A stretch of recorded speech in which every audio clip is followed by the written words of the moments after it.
Welcome to fear वाणी, जहां हर कहानी डर की आवाज बन जाती है। अगर आपने यक्षुनी का पहला एपिसोड नहीं देखा है तो कृपया इस एपिसोड को शुरू करने से पहले पहला एपिसोड जरूर सुने।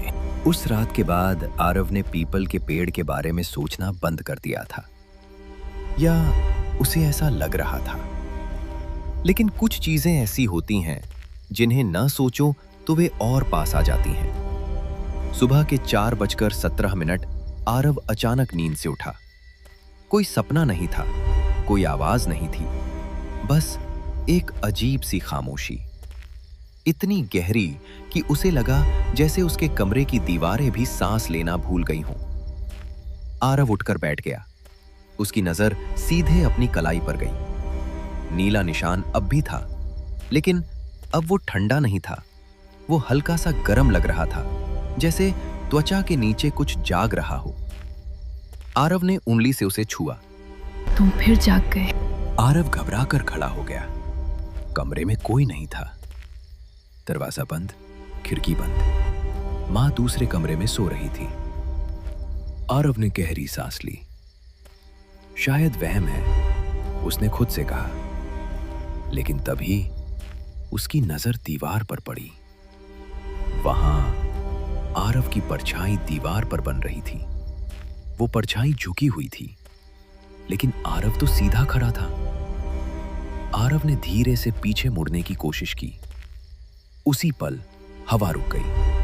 पूरे घर में न कोई आवाज, न पत्तों की सरसराहट, न कुत्तों के भौंकने की।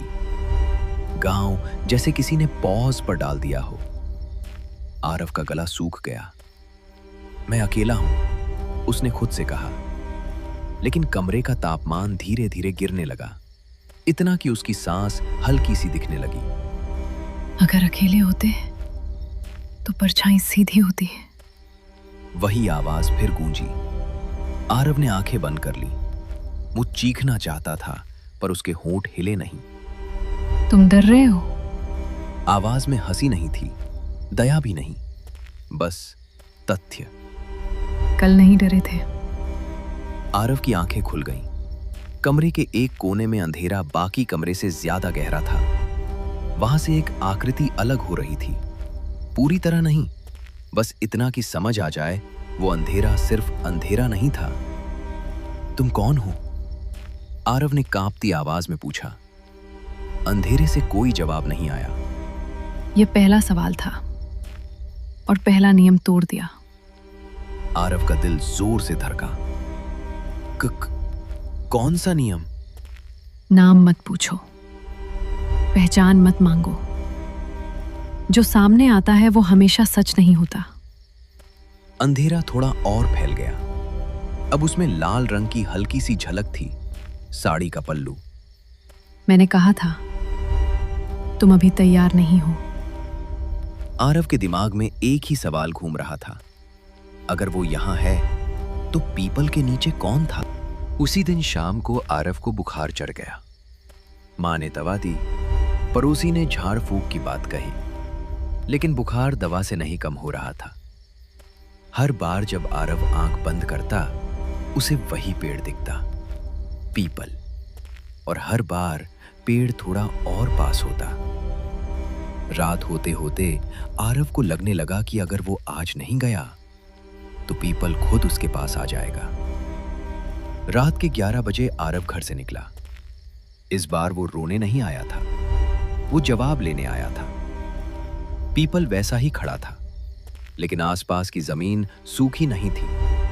वहां हल्की सी नमी थी, जैसे किसी ने अभी अभी पानी नहीं, सांसें गिराई हों। आरव ने दीपक जलाया। दीपक की लौ सीधी नहीं थी, वो हल्की हल्की झुक रही थी, किसी अदृश्य दिशा की ओर। तुम फिर आ गए। आवाज इस बार सामने से नहीं आई, वो पीपल के तने से आई। लोग दूसरी बार नहीं आते आरव, या आते हैं लेकिन लौट नहीं पाते। आरव ने गहरी सांस ली। तुम मुझसे क्या चाहती हो? काफी देर कोई जवाब नहीं आया। फिर यह दूसरा नियम था, मांग मत रखो। पीपल की जड़ों के बीच हलचल हुई। वहां से एक साया धीरे धीरे अलग हुआ। इस बार सिर्फ साया नहीं था, लाल साड़ी साफ दिख रही थी। चेहरा अब भी छाया में था। आरव ने कहा, तुम्हें क्या लगता है मैं यहां इसलिए हूं क्योंकि तुमने मुझे बुलाया है? उसने एक कदम आगे बढ़ाया। आरव के कानों में उसकी सांस की आवाज साफ सुनाई दी। नहीं आरव, तुम यहां हो क्योंकि तुम पहले से चुने गए थे। क्यों? आरव ने पूछा। लाल साड़ी हल्की सी लहराई। क्योंकि कुछ लोग सवालों से नहीं, खामोशी से चुने जाते हैं। पीपल की जड़ों के बीच एक पुरानी पत्थर की आकृति दिखी। वही पत्थर जिसे कोई देवता मानता था। ये देवता नहीं है, ये सीमा है। आरव ने ध्यान से देखा। उस पत्थर पर उंगलियों के निशान थे, नीले, ठीक वैसे ही जैसे उसकी कलाई पर। जो यहां आता है वो हमेशा लौटता नहीं, और जो लौटता है वो पूरा नहीं रहता।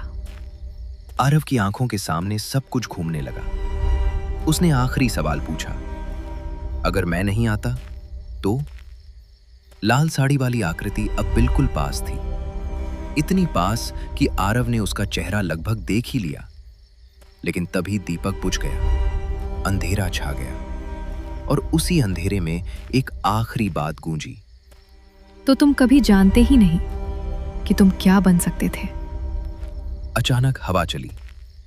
पीपल फिर से सिर्फ पेड़ लगने लगा। आरव जमीन पर गिर पड़ा।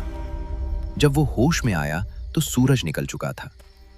पीपल शांत था, लेकिन उसकी कलाई पर अब एक नहीं, 2 नीले निशान थे।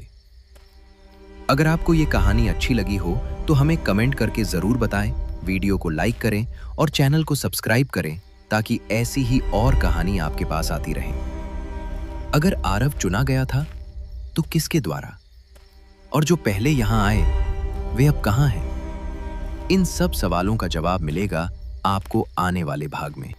अगर आप चैनल पर नए हैं तो चैनल को सब्सक्राइब और वीडियो को लाइक एंड शेयर जरूर करें ताकि हमें और अच्छी कहानियां लाने की प्रेरणा मिलती रहे।